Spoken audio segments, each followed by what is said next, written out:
Get ready to hear the truth about America on a show that's not immune to the facts with your host, Dan Bongino. All right, welcome to the Dan Bongino Show.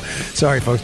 Producer Joe, how are you today? Oh, man, I'm doing pretty good. The traffic here was crazy. Yeah, that's just funny, that Baltimore region. So, folks, I put out my email for the audience because I love your feedback, and I got a really a great one this morning. I missed this article. What did I tell you a couple weeks ago, Joe?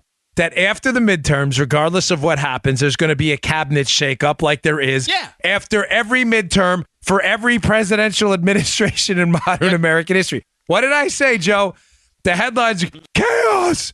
Chaos. Yeah. It's all breaking down. The aliens are coming. The redcoats are coming. I told you this was going to happen. Orson Welles' War of the Worlds. Everybody get out. Oh, God, what will we do? What would we even Saul's upset about it. Folks, I told you. And somehow I missed this headline. And I want to thank, you know who you are, the listener who emailed me right before I got on the show this morning. So Trump asked for Jeff Sessions' resignation. And listen, I'm just telling you because it's funny, not because I'm patting myself on the back. I told you, I even used the word. They're going to say it's chaos. Even though everybody does it, every president. Here's a headline, New Yorker by Eric Lach, L-A-C-H. Trump fires Jeff Sessions and throws his administration back into chaos. Oh! So thank you to, who's the listener there? I'll give you a little shout out. I won't use your last name, don't worry. Was it Matt? Yeah, I think it's Matt. So, I told you. I told you that was going to happen. Of course, the chaos line. So thank you for the heads up on that. Hey, Stack show today. Yesterday, I told you I was going to dig into Arizona. I also want to talk about Whitaker a bit because I missed something yesterday. A heads up by another listener. Before we get to that, today's show brought to you by our buddies at My Patriot Supply. Folks, you insure everything in your life that matters. Think about it. Your health, your teeth, your car. People have eyeglass insurance. How can you not have food insurance? It's crazy. I'm not trying to insult you, but it's true. I guess in my prior line of work, doing what I did, I was always concerned about backup plans. You really, really should have food insurance, especially if you have kids out there. Can you imagine an emergency not having food? Forget it. How long is that food in your food closet? I can't call it a pantry going to last. We're in a season of change. That's probably not good. Markets swing. Weather disasters are weekly events in our news headlines, and political unrest and fallout will increase. He's seen these Antifa guys. Gosh, I mean to be dramatic, but to all these sudden changes, one thing's a fact. We should be prepared. Our day-to-day lives are likely to be disrupted. You need a plan for food storage and water filtration when emergencies strike. Protection from disasters, survival tools, those kind of things. Get those items at My Patriot Supply. I use them. You should too. They've helped 1 million hardworking Americans become more self-reliant. My Patriot Supply sells hundreds of items. The selection's endless, including emergency food kits, gravity-powered water filtration systems at mypatriotsupply.com. That's mypatriotsupply.com. Can't recommend this company enough. They've been with us from the beginning. Their products are top-notch. Could be an earthquake, cyber attack, or a disaster that shuts down our power grid. For all these emergencies and more, get your supplies at mypatriotsupply.com. mypatriotsupply.com. Do it now so you're prepared. mypatriotsupply.com. Okie doke. So what happened in Arizona yesterday? I wanted to cover Florida yesterday and Arizona separately. And the reason I'm covering these, again, this is a national show. These are issues, what's going on in Florida and Arizona, that are not localized. They may seem it, but they're not. What's happening there are issues that are resonating nationally. Now, what went on in Arizona, I'm going to break down into some very simple points, and I have a really terrific article in the show notes up at Bongino.com. If you subscribe to my email list there, I'll email you these articles to you, by John Gabriel, who's really funny on Twitter, at Ricochet. And it points to 5 reasons that Kyrsten Sinema won the race, the Democrat, over Martha McSally in a traditionally very red state in Arizona. I'm going to add a few more from some of the reading, research, and from some of the stuff I'm getting from conservatives, friends of mine on the ground. All right. What I'm going to do is I'm going to take these takeaways too and tell you why you need to worry about this nationally, because what happened in Arizona is worrisome to people in other states as well. Number 1, ladies and gentlemen, candidates still matter. I am not piling on Martha McSally. I lost races, okay? I mean, I'm in no position to be criticizing people who she won her congressional race before, lost the Senate race. At both times, it's been in a sliver. But I'm just telling you what I'm getting from people on the ground, And one of the things you'll read in this Ricochet piece is one of the criticisms of McSally's race, Martha McSally, the Republican in Arizona, and why she may have lost the race, is she played the prevent defense, which was a great analogy Gabriel uses. She played not to lose. I'm not just hearing this from the article, by the way. I wouldn't bring it up if that was the case. I'm hearing this from a lot of people that she did not play to win. She was not aggressive in her campaigning. Apparently, the retail politicking, she was out retail politic by Sinema, who was out there shaking hands. I mean, I'm disturbed by this, folks. I can't understand how in Montana, John Tester, the Democrat, in a blood red state, beat Rosendale. And some of the emails I got, I'm not off track here. I just want to just say what's, because this is applying nationally. Candidates matter. One of the things people said to me about Rosendale is, he seemed wooden and he didn't seem, he seemed like a carpetbagger from out of state. He came off that way. Folks, gosh, this is not a reason to vote for the Democrat. I don't get this. Like, we're looking at the destruction of our country by awful Democrat policies, and we're seriously talking about this kind of stuff. Oh, he lived out of state. You're going to destroy your state. I'm sorry, but I don't understand what's going on. I've had to bite the bullet and vote for a number of crap candidates, good people, but terrible candidates, people who I disagree with, frankly, my own congressman in my district on a number of issues, because I understand the value of having a Republican majority. Not that they're going to solve all your problems, but Democrats are most assuredly the cause of them. How in Arizona, despite lackluster retail politicking by McSally, some Republicans crossed over and voted for a woman who's on the record saying how much she can't stand Arizona in Kirsten Sinema is bizarre. I don't get it. What's the complaint? She didn't knock on your door? I don't get it. But on the what we can learn from this side, candidates still matter. Yeah.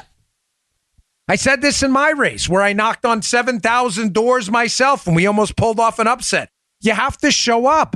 And this is the criticism of McSally, that she ran the prevent defense. She played to not lose. She didn't play to win.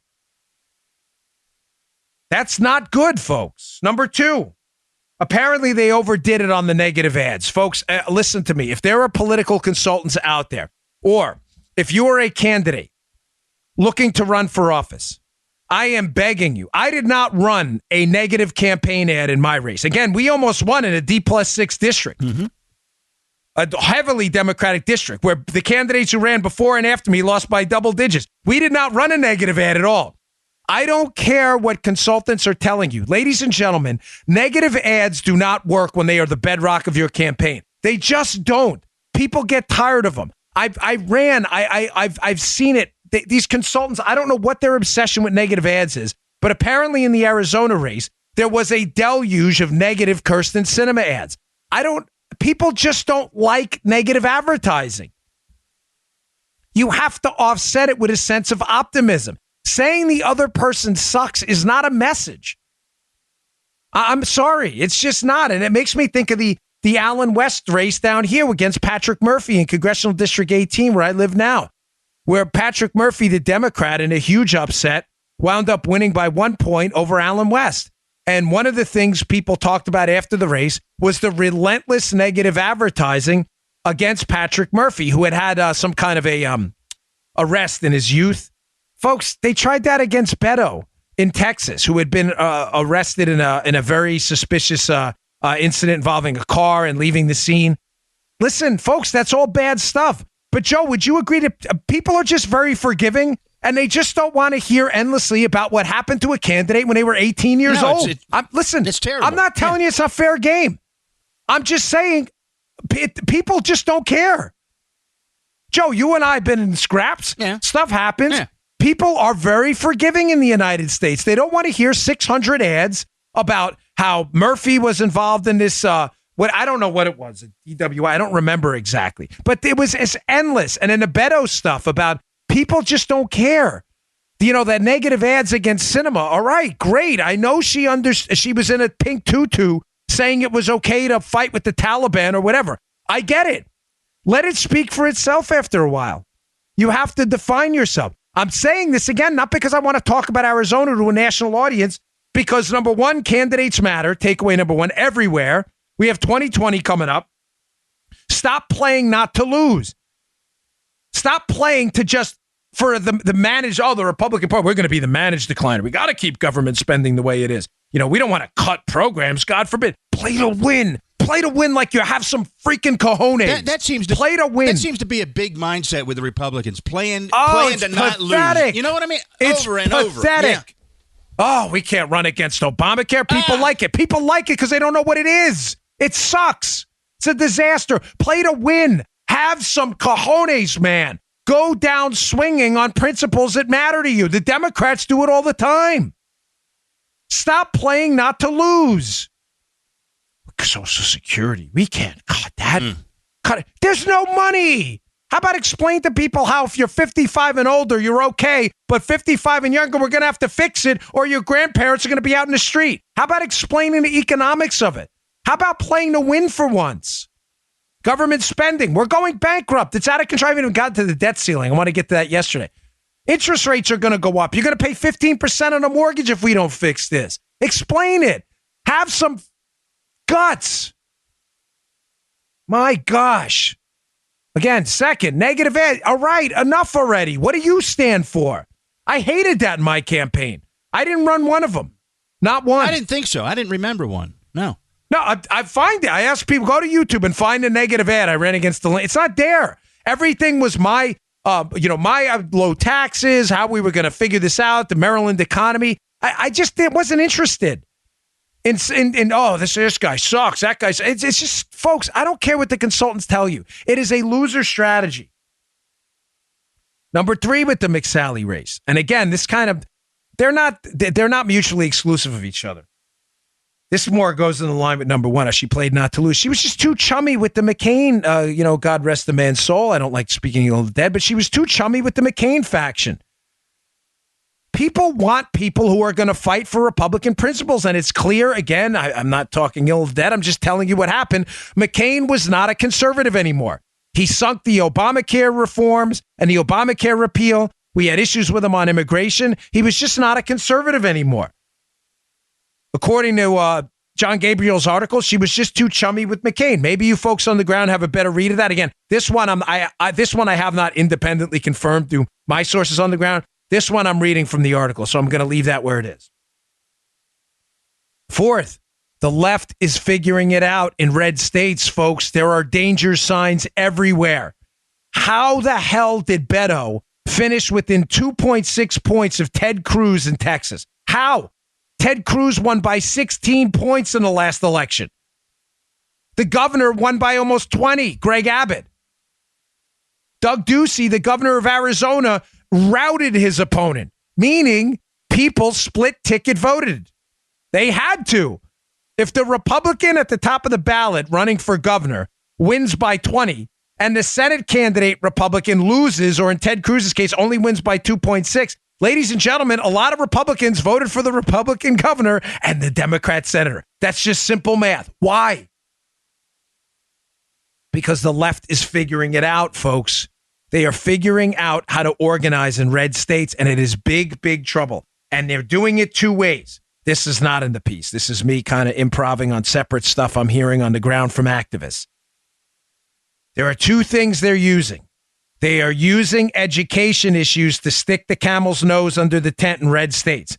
We've seen it in Oklahoma. We've seen it in Arizona. You're going to see it more in Texas. They are using teachers' pay to organize people because swing Republicans, moderate Republicans, independents, and almost every Democrat everybody loves teachers, and you should.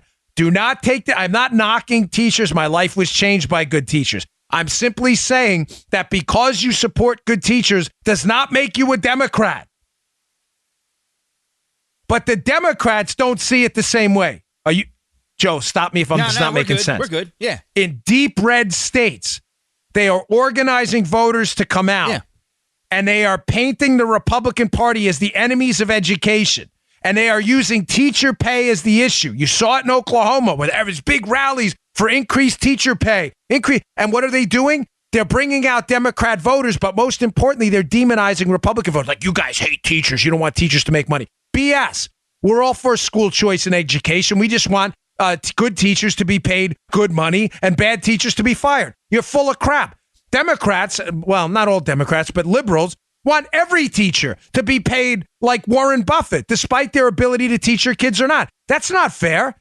And folks, and Joe, by the way, that's not fair to good teachers. No, hell no. Where else does that work? Ladies and gentlemen, my show and this arena, is content production space, is a strict meritocracy. Hence my apology yesterday on Monday for Friday's show. This is for you. You don't like it, you tune out. And you know what? The show goes bankrupt. End of story. I love that. I love that I got to produce. I love that when I don't produce, you email me about it. And I love that I have to come back to you and say, hey, my bad, folks. I don't feel bad for it, for having to apologize. It's your show. The show's for you. I don't understand why teachers are exempt from that. I'm not knocking you. I love you guys and ladies. I'm not kidding. You changed my life. Literally changed my life. Miss Gilfeather, God rest her soul, Miss Shortino. You changed my life. We grew up poor. We went to a Catholic school that took us on as a near charity case at times. Sister Jane, just friended her on Facebook from St. Pancras. I didn't even know she was still alive. Thank you. Sincerely. But I say to the teachers, just like I say to people counting on Social Security who are 55 and younger, the rules of basic math eventually take over. State budgets cannot afford to pay every single person $250,000 a year, regardless of skill. It just doesn't make sense. Granted, those are hyperbolic numbers. I'm just trying to, it is exaggeration for effect, and I probably shouldn't do that. But they're using the teachers' pay issue to paint Republicans as the enemy of education and get moderate Republicans to swing to the Democrat side. Now, that's how they're organizing. Number two, folks, the apps are big trouble. The Democrats are figuring out how to use these apps out there to, one, organize money and organize people, and the Republicans are falling behind again. Joe, have you heard of Vote With Me? No. You should. I hadn't either before about 2 weeks ago. And I've been meaning to talk about it, but we've been sidelined by the relentless news cycle. Vote With Me, Joe, is an app targeted towards Democrats that when they download it, it allows the app to access your contacts. It allows the vote to access your contacts and determine people in your contact list in your phone book who have voted, I can't say how they're voted. We have a secret ballot, but how they're registered and if they voted in the last few elections. Brilliant! Yeah. It allows you to send texts to them to remind them to vote. It's a big deal. This Vote With Me app is attributed, a lot of their success in some of these swingy districts is being attributed to their use of technology, this app and others. Republicans, we better get on the ball. You understand how this works? It accesses your contacts, sends them a text to vote. Yeah. Wow. It finds out what their party affiliation is. This is a big deal. A BFD, as Joe Biden would say. It's not illegal. There's nothing wrong with it. I'm not impugning the integrity of entrepreneurs who figure out how to I'm a capitalist, even in politics. But I say to the Republicans here, you better get on the ball. We can't screw around. That is slick, Dad. I'll tell you. It is big time. And we're falling behind. We can't afford this again in 2020. So the number one takeaway, good candidates matter. McSally played not to lose. Number two, relentless negative ads are a loser. How many times are we going to try this? Number three, getting too chummy with the moderates in a red state like Arizona turns off the conservative base. Number four, the left is organizing. They're using teachers' issues, which are not Democrat issues. Republicans want teachers paid well, too, as long as you're good. They're using teachers' issues and technology to organize, even in red states. They just flipped the Senate seat in Arizona. Number five is, again, kind of related to the other ones, but it's a good piece worth reading that Kyrsten Sinema retailed it. Folks, she retailed it. She retail politicked it. It matters. Sinema's out there on video trashing Arizona. It's the meth lab of democracy. They're crazy like Lindsay Lohan. She just won. It's meaning Republicans voted for her. You know why? The same reason Democrats voted for me in District 6. I hate to keep bringing this up, but I'm just telling you because we actually experienced it. Folks, when Sinema shows up everybody has in the back of their head this idea about her. She's got the tutu on. She says it's okay to fight for the Taliban. I would never in a million years vote for Kyrsten Sinema, no matter what. But I'm telling you from experience, when you show up like she did, she retailed it. I'm telling you as a cautionary tale. And you shake someone's hand, they are very hard to dislike. I used to knock on what they call 4x4 Democrat doors. 4x4s. Meaning Democrats who voted in the last 4 primaries and generals. Hardcore Democrats in my congressional race in Maryland. Because I read a study once. I think it was at Penn State. Forgive me, I could be wrong. But I'm an analytical guy. And when I decided to run for Congress for the second time, I wanted it done scientifically, using studies, research, and I wanted to do it the right way. I read a study that when you knock on people's doors and you meet them face to face, they're not more likely to vote for you, but they're less likely to vote against you. What does that mean? May sound confusing.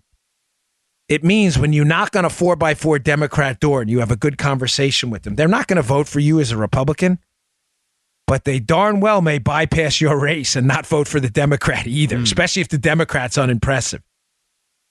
Now, it's clear there were some crossovers in this race, so Sinema must have done a good job of not only getting Republicans not to vote against her, but Republicans to vote for her, despite trashing the state.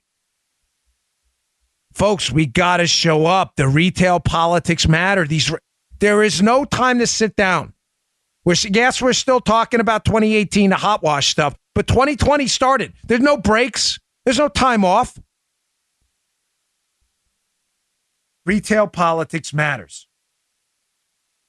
Folks, Texas should scare the living daylights out of everyone. If we lose Texas, it is over. Over. We will be a minority party forever.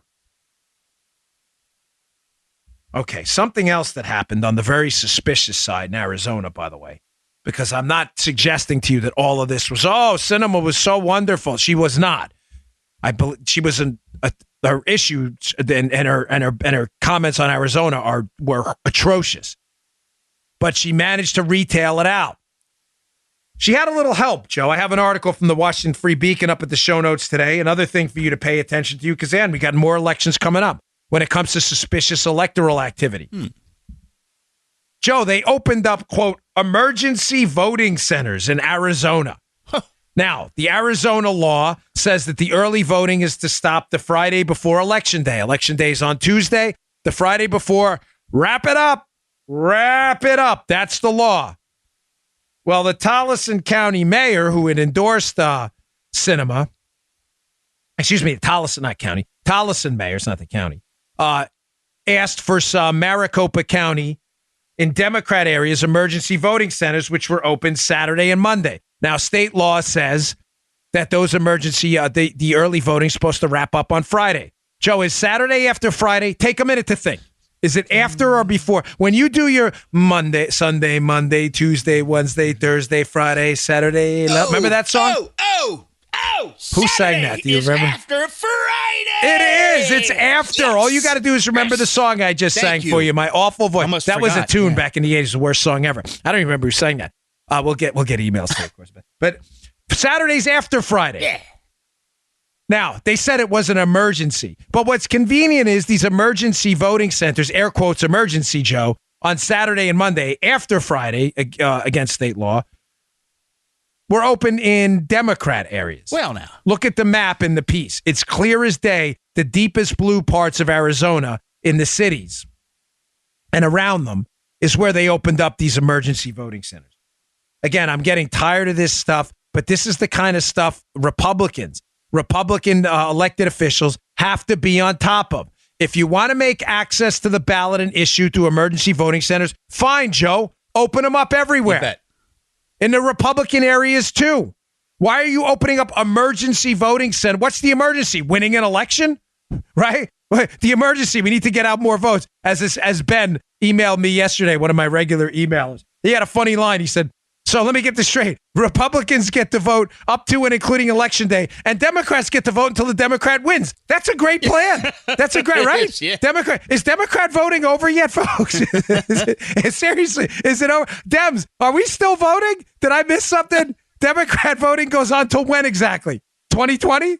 I mean, this is outrageous. Emergency voting centers. Fine, open them up everywhere. We have to be prepared for this before 2020. Why does that affect me, Maricopa County? Because if we lose Arizona, just like I just said, Texas, folks, it's over. Forget it. It's over. There is no electoral map without Arizona and Texas. You lose. Yes, we would. Big time. And it would be really, really bad. Oh, man. So there's my Arizona story. And I'm sticking to it. Told you I'd give you the analysis, and I hope we take some takeaways from that for 2020. All right, today's show also brought to you by the best looking suits out there for the month. You will not find a better suit out there. You ever see me looking crisp on the TV? Yeah. Indochino is North America's leading made-to-measure menswear company. I love Indochino. You want to look slick? This is the place to go. They make suits and shirts to your exact measurements for an unparalleled fit and comfort. They have a huge variety of fabrics, colors, and patterns that make Indochino stylish. Makes every guy look better and you feel more confident. Come on, you know what it's like. You put on that suit, nice fit, sharp looking. It's the power suit. You strut in that office. It's all you. As Joe would say, it's all you, babe. Yeah, man. I'm telling you, I never feel better when I'm in. I don't like putting on suits, but when I do, I put on one of these bad boys from Indochino, and there you go. You're rocking that room. It's all about you. They make suits and shirts to your exact measurements. No pirate shirts. You know the pirate shirt with the 6 feet of fabric underneath your arms? You look like you got Spider-Man wings. You could fly away? No. Busted. Sorry, folks. It's busted. You got to get a suit and a shirt tailored to you. Some of us have unique measurements. This is the way to rock and roll. Unparalleled fit and comfort. Hey, you got a bunch of options to personalize the details too. You personalize the lapel, the lining, the pockets, the buttons. You can put your monogram on the sleeves. I got to be honest, I have that. I love that. Here's how it works. Visit a stylist at their showroom at Indochino and have them take your measurements personally, or measure at home yourself and shop online at Indochino.com. That's Indochino, Indochino.com. Choose your fabric inside and out, your design customization, submit your measurements with your choices, and relax while your suit gets professionally tailored and mailed to you in a couple of weeks. Just watch as the compliments roll in. They'll be like, hey, babe. Joe would say that. Looking sharp, babe. Right, Joe? That's what you'd say. Oh, yeah. Every girl's crazy about a sharp-dressed man. They are. It's ZZ Top. I got that. I missed you yesterday with the Andy thing, of course. All right. November is Black Friday season, meaning 2018's lowest prices up to 70% off everything. The theme is all about stepping out from backstage. Make an entrance in your Indochino suit. Here, I got a deal for you. This week, my listeners can avail of Black Friday pricing by using code Bongino at checkout. That's 70% off the regular price for a made-to-measure suit, plus shipping is free. That's Indochino.com. Promo code Bongino for up to 70% off. Indochino.com. Yeah, baby, yeah. All right. Moving on. One quick story that I want to debunk for you that I'm getting a little upset about. I want to get in yesterday, but there's so much stuff going on. I've been overwhelmed.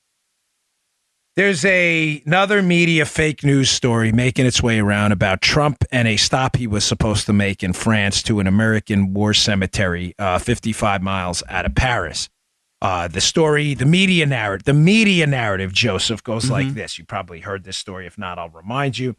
Trump bypassed in this American cemetery stop, northeast of Paris, American War Cemetery there, basically because he's lazy and he didn't feel like going and it was far. Wrong, folks. Here's what that you understand. That's the story, right? That's not what happened. It's in yesterday's show notes as a Fox News story. Trump skips visit to American cemetery. Not the Fox story. The Fox story tells it straight. The left-wing media story is that Trump is some kind of ignoramus who doesn't want to go to events, especially when they involve celebrating our troops. That's ridiculous and just frankly stupid. Erroneous. Erroneous is right, Vince. Again, dropping the erroneous bomb on him. I obviously, in my prior line of work, did this as a Secret Service agent. Now, I was the motorcade advance agent in Paris, France for George W. Bush during a trip there. I am intimately familiar with working with the French secret services and police officers on how it works. I spent almost 2 weeks of my life there. The cemetery is 55 miles out of Paris. Ladies and gentlemen, when the distance is that far in a foreign country, typically what we do is we do what's called a lift.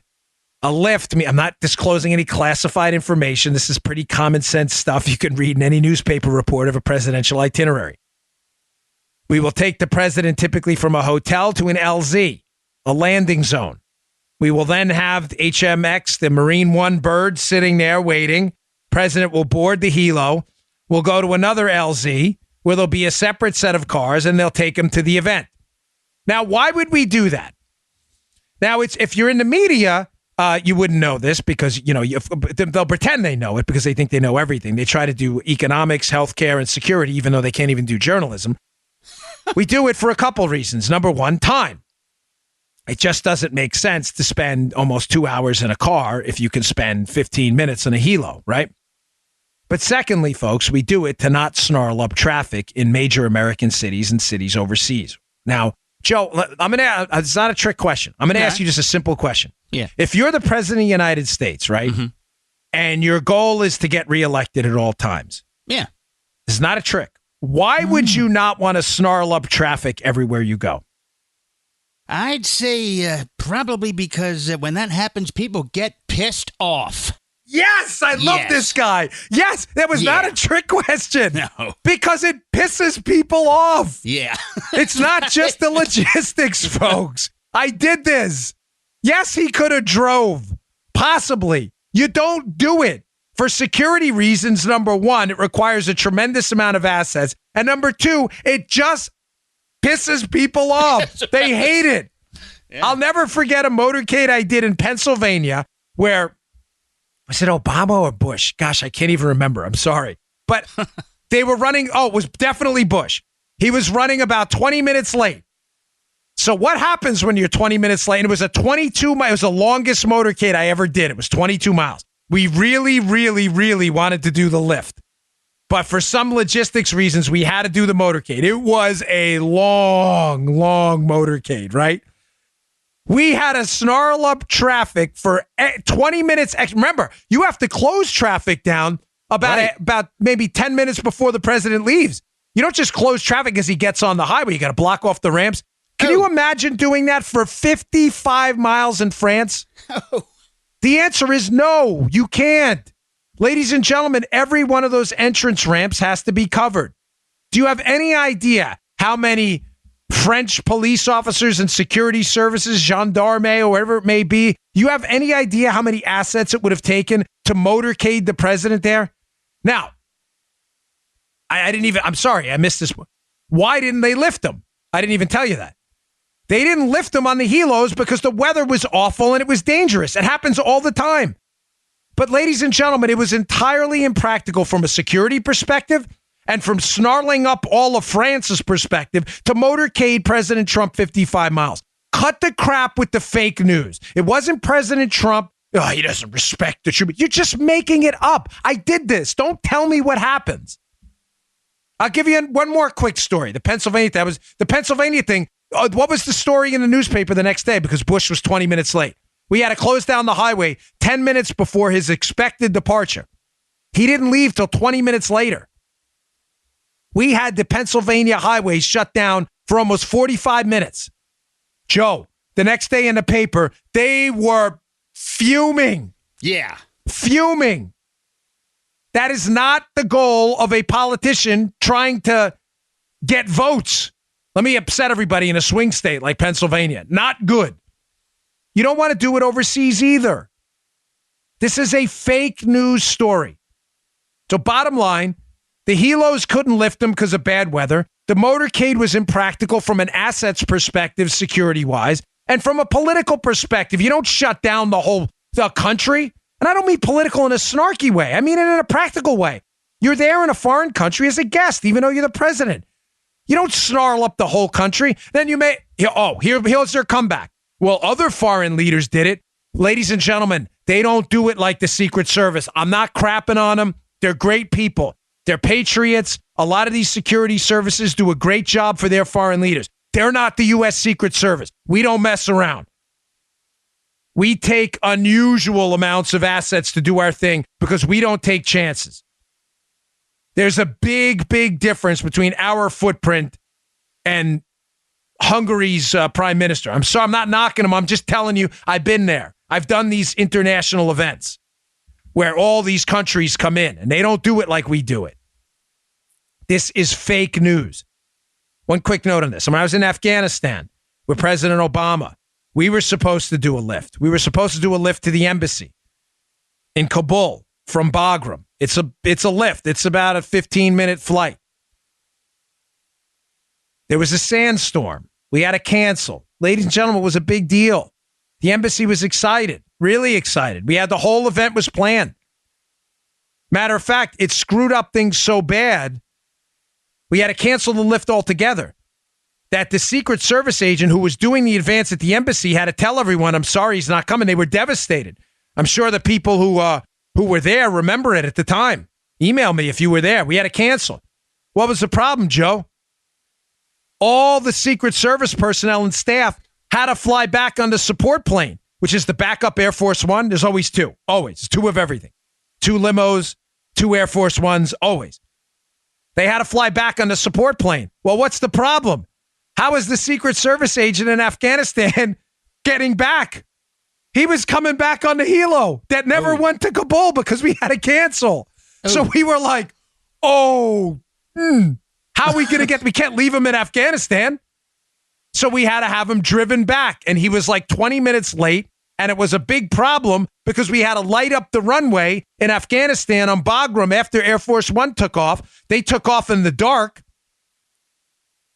And the support plane was sitting there, which looks like Air Force One, on a fully lit up runway that had only lit up for the taxi off. And everybody was like, guys, you need to get the hell out of here because these terrorists in the mountains will launch IDF, indirect fire and mortars, and they'll take out your plane if you keep sitting here. So I'm sitting there on the tarmac like, brother, where the hell are you? He's like, we're almost there. You don't have to worry about speeding tickets, thankfully, in Afghanistan. We're almost there. I don't even remember how he got back. I think he may have come back on a C-130. I'm not even sure, to be honest with you. But either way, it took a long time. He finally pulled up. However he got there, he pulled up in a Jeep, and he was like telling me the story. I'm like, bro, save it. Just get on the plane. I don't care. We'll talk on the plane. We jumped up on the plane. I tell the pilot, just go.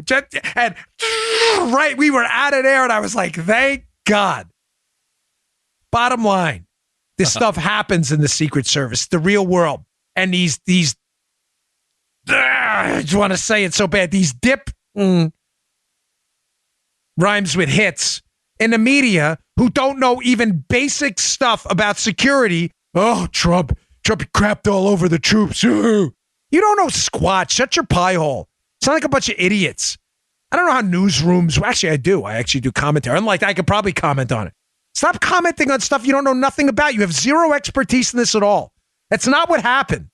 They canceled the lift because it was dangerous. End of story. Stop making stuff up, you dopes. Yeah, I'll never forget that. Guy gets out of the Jeep. Hey, man, you'll never guess what happened. Don't care. Get on the support plane. It's time to get out of Dodge. I tell the pilot. Catch up on the plane. We'll catch up on the plane. We only have 9 hours home. We're good. I remember telling the pilot, just gun it, brother. Let's just get out of here. And it was the loudest. I mean, I'm telling you, man, because that runway was lit for a while. They worried about mortars and stuff. That dude just was like, because you don't have to worry about the FAA stuff or even buckle it into your seat. None of that stuff when you're on Air Force One in support. That guy gunned it. Joe, my head was in the back of that chair like this, like it almost looked like that gravity ride where your cheeks and stuff and you're pinned against the wall. He gunned that thing. I've never seen or felt anything like it. And I called my wife and I was like, oh, we made it. It was the only trip I was really worried like something bad was going to happen. Yeah, man. Wow. Yeah, crazy. Yeah. All right, I got a lot more to get to. All right, finally, today's show brought to you by our buddies at Brickhouse Nutrition. They make the finest nutrition supplements on the market. Hey, no joke. I met an old friend at the gym yesterday. I know from church. I'm not going to say his name or anything, but I'm not kidding, folks. He comes up to me in a gym. He knows who he is. He listens to the show. He goes, man, that Foundation stuff is the real deal. I said, brother, I told you. Foundation, the single best nutrition supplement product I have ever taken. If you want to do two things, listen, if you don't want to look better and you don't want to perform better, then don't bother. Foundation's just not for you. But if you want to do both, look dramatically better and perform better, it is the best product out there. I am not kidding. If you doubt me, take the mirror test. Before you try Foundation, give yourself a look in the mirror. I don't mean it like a narcissistic, weird way. I mean, seriously, look at yourself in the mirror. What do I look like? Take a little mental snapshot. Give it 7 days to work, and you're going to see muscles and curves you've never seen before. It's that good of a product. That really happened yesterday. I was sitting on the squat rack. The squat rack has a deadlift platform, and a guy comes over. He's like, that stuff is no joke. I said, I told you. Go to brickhousenutrition.com/Dan. That's brickhousenutrition.com/Dan. Pick up a bottle of Foundation today. Doesn't little Joe love it?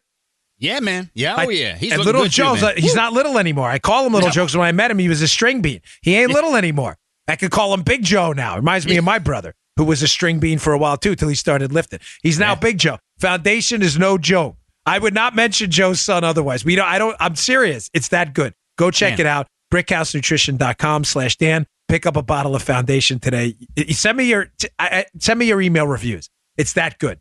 I know you'll love it. Okay. On the Whitaker story, I got an email from a guy with some experience in the space who emails me a lot. Nice guy. I read most of my emails. And he brought up an interesting point. He goes, Dan, how did you forget on the Whitaker story yesterday, the canary trap with the senators? I'll explain. And it's a good point. I should have kind of brought that in. I'm not going to do the whole thing over yesterday, but the Democrats' attacks on Whitaker, the acting attorney general, who Trump has appointed to replace Sessions, are for a reason. Folks, the left doesn't do anything by accident. Everything they do has a purpose. The left is attacking the acting attorney general right now, Whitaker, because there's a theory out there, and I want to be clear, it's a theory. It's not a conspiracy theory. It's a theory backed up by some evidence, but I want to put it out there for you to entertain.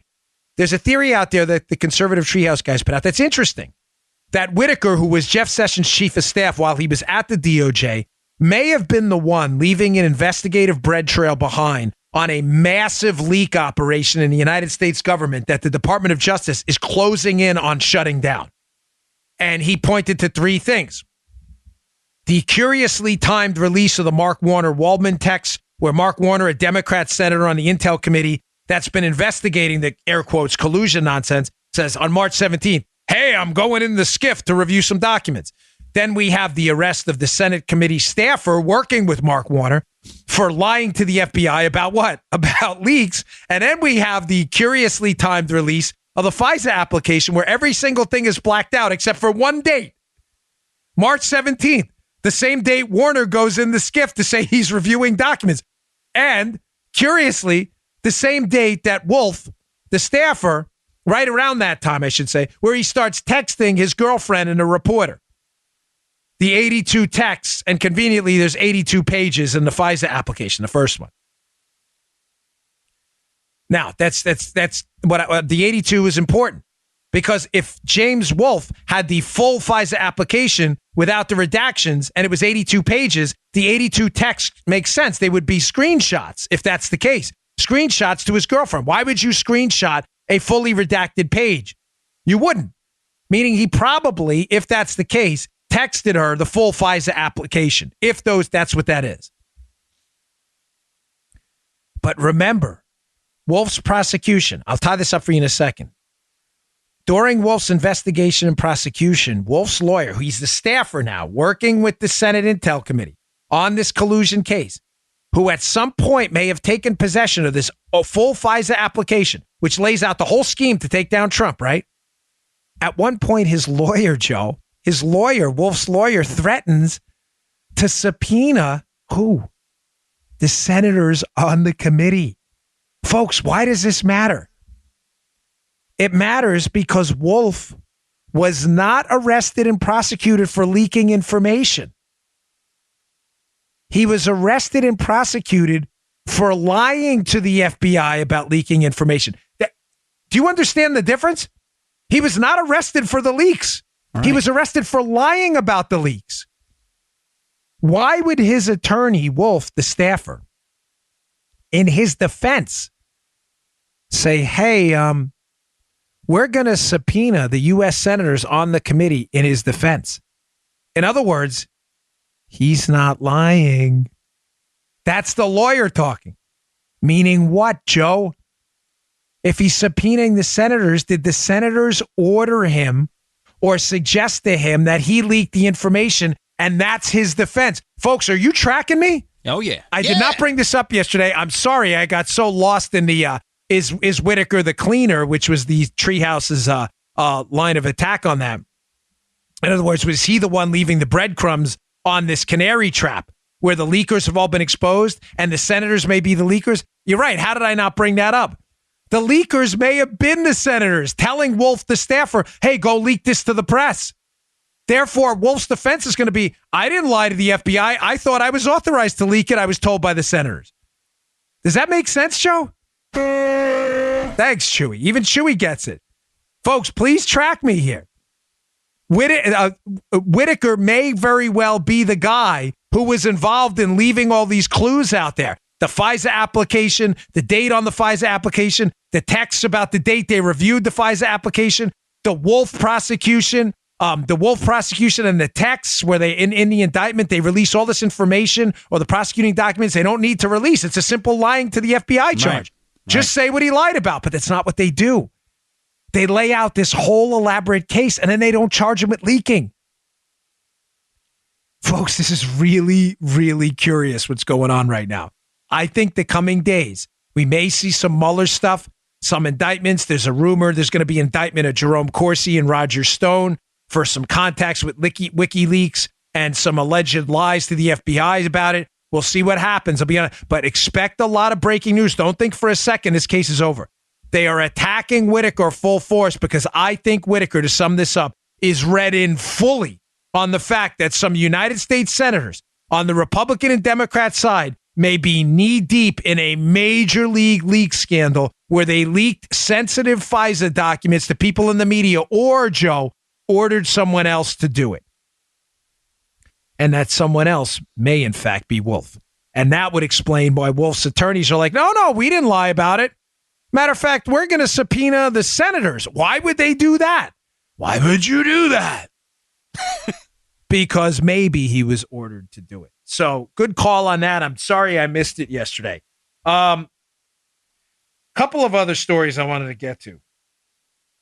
Folks, there's had a conversation with a conservative friend of mine. You guys see a lot on Fox this morning. And he's like, Dan, I got to tell you, of all the things about your show, I really appreciate the economics stuff. He's like, how'd you learn all that? And I just reading and, I did a finance MBA in school. I just really enjoy economics. But one of the things I wanted to discuss today with you just quickly is, folks, the debt ceiling is about to go up again in midsummer. Guys, ladies, Dan Horowitz wrote a piece on this. I talked about it last week. I interviewed Dan Horowitz on my NRA TV show, which airs at 5:30 p.m. Eastern time at NRATV.com if you ever want to check it out. I do interviews on the show once in a while. Ladies and gentlemen, we're in a race against time right now in the economy, and I cannot warn you in stern enough terms. I don't mean to do a macabre show today. I'm not trying to depress you, especially after what was, I think now, given that it looks like we're going to lose up to 34 seats, maybe more, was not a good election, okay? There's no putting lipstick on that pig. None. We lost. We did okay in the Senate, okay in the governorships, in swing states, but it was a bad election, and we need to accept that. The day after, it didn't seem so bad because it looked like we were going to lose 24. Now that it's up to 34 seats in the House, we're in trouble. I'm bringing this up today because we are in a race against time right now. Our debt, the debt ceiling is going to go up midsummer to $22 trillion. Folks, our economy is only worth about $21 trillion. We are looking at right now a catastrophic debt situation. And here's the race against time. And maybe I'm better off describing the race against time for you to get you a little worried and anxious. It matters. That's what turns people out. I'll describe it in terms of micro rather than macroeconomics. I'm going to describe it in terms of your household. If Joe is Joe is in Joe's household, right? Joe earns, say, $50,000 a year and has $50,000 in debt, which is what the United States, the position they're in right now. Mm-hmm. Everything we're worth, our entire GDP is $20 trillion. We owe $22 trillion. That's where the debt ceiling is going in midsummer. So we owe everything we make, we produce in a year. Think about it in terms of the micro. If Joe owes $50,000 and he makes $50,000, that $50,000 is a lot of debt, and that's going to sting.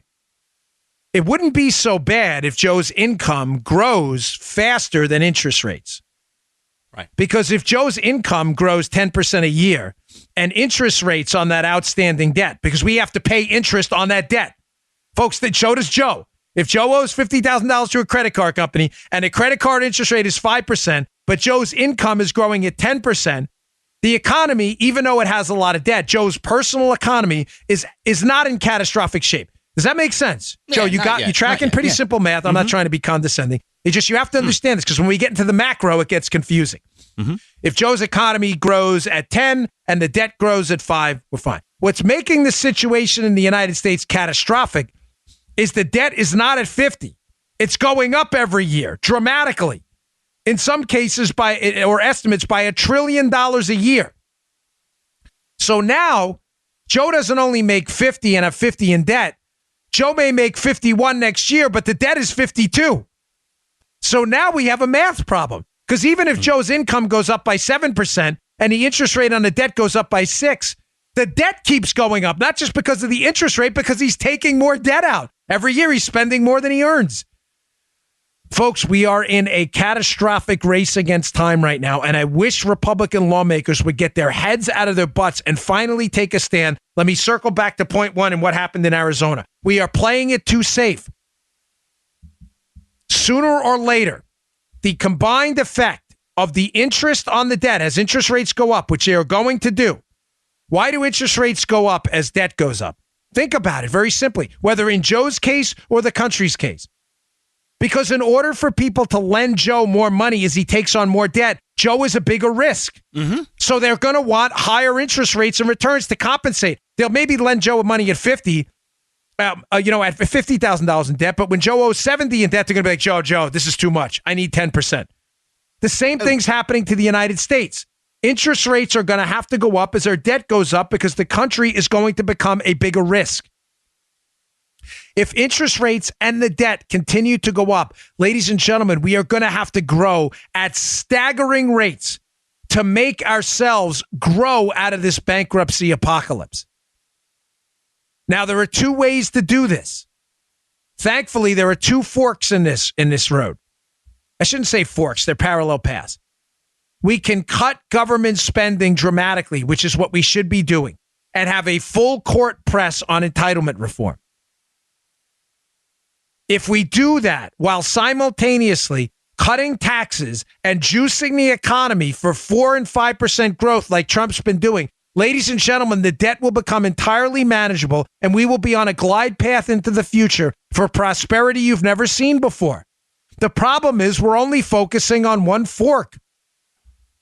On this parallel track, we are stalled on that. We're not even stalled. We're on a horrible path on the government spending side. We're spending more and more and more. It is eventually going to become a pure mathematical certainty that we will become bankrupt. Certainty. On the tax cut side and the regulation side, Trump is doing an excellent job. I am begging, imploring for the audience I have, to anyone listening, please make this case to the American people and stop playing it safe. I'm saying that, Joe, because we are at a tipping point right now. And if we hit a recession before the 2020 election, folks, record this show. Record it and keep it on your phone. If interest rates start to go up because the debt seems uncontrollable and people stop lending us money and we got to go up to maybe 5 and 5.5 and 6%, even higher. We were at 15% for mortgages in the 80s. The cost of money is going to go up. The economy could go into recession because we're spending too much and we have to pay higher interest rates. If it goes into recession before 2020, the general election, folks, I'm telling you right now, it's going to get ugly. Ugly. Catastrophically ugly. The good news is we can stop it. If we just put a cap on the spending now.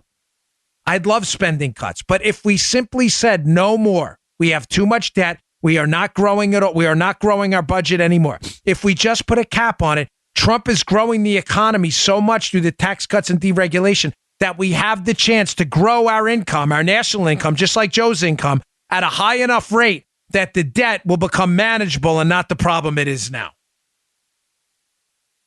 We're running out of time, folks.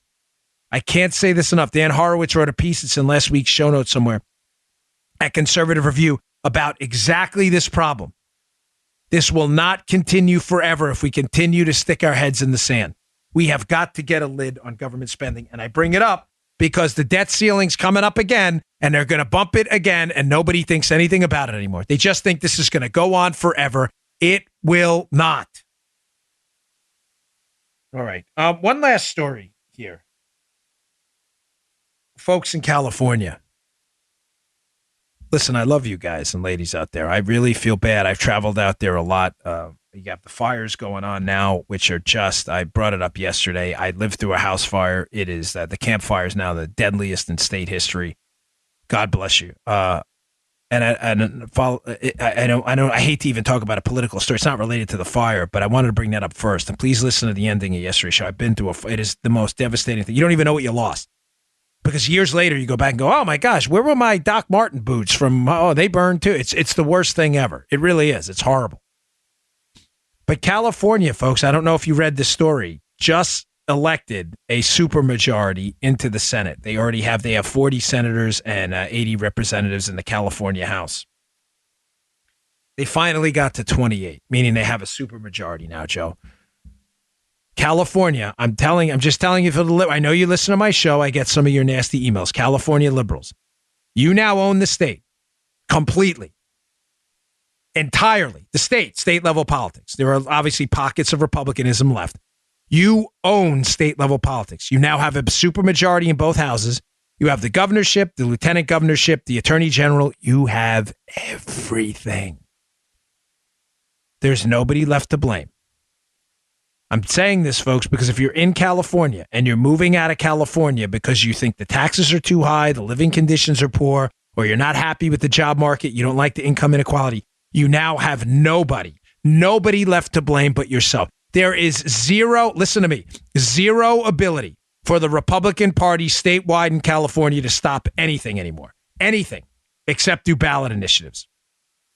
They have a veto-proof supermajority. I want to put that out there so there's no confusion in the future, because the Democrats have been experts at this messaging game, so that there's absolutely no confusion if there is a mass exodus or it continues. I shouldn't say if. When it continues out of California, who is at fault? Make no mistake what you're fleeing. You're not fleeing conservatism. You're not fleeing libertarianism. You're not fleeing economic or healthcare liberty. You are fleeing monopolistic Democrat control of an entire state with zero ability for Republicans to fight back.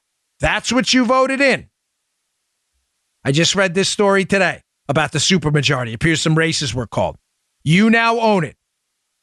Now let's see what you do with it. They had close to that type of control in Maryland, where I came from, and it was voted out by now a second-term Republican governor because people got tired of businesses fleeing Maryland for Virginia. You own it, California. Now you try to fix it.